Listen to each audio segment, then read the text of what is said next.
There are actually several activities ongoing with the cultured meat.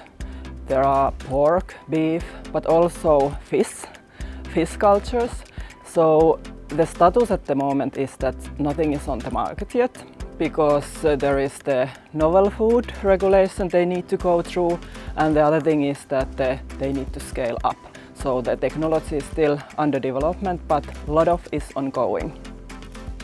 Well, it depends a bit what are you developing, whether you are working with microbes. Some of them are already approved at market, Fusarium species, similar to corn, so then it's a bit faster because you don't need to necessarily go through the novel food approval process.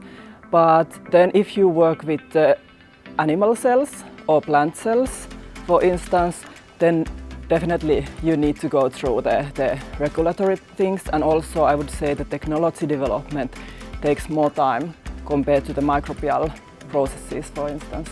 When we are really cultivating the animal cells, it takes, well, it depends, they can facilitate the process, but I would say a couple of weeks to scale it up from the beginning to the then actual harvesting of the cells, and that's relatively or comparatively much longer compared to the microbial cells that are rapidly growing in a couple of days. Well, yes, there are.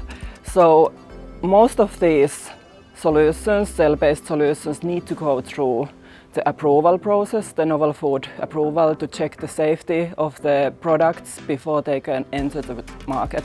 So that will take time. And that will take time especially in European Union, unfortunately. And for that reason, most of the companies are first going out with their products in Singapore or US. So that is a lengthy process, especially in EU, and we can say it's a hurdle.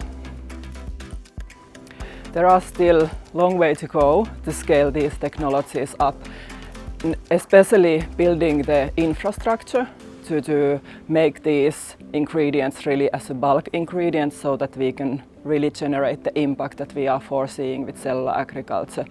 But yes, I believe we will get there. It will take time, but when we work together, we can facilitate the processes and scaling up. So yeah, I really believe that this is part of the solution when we are building the sustainable food system.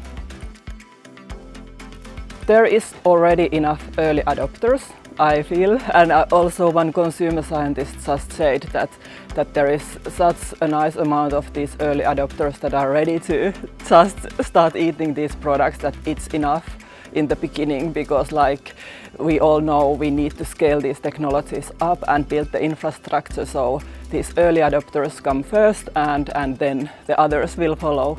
But this doesn't mean that we shouldn't pay attention to the consumer awareness, communication, discussing and telling about these new solutions and how they can help the building the sustainable food system.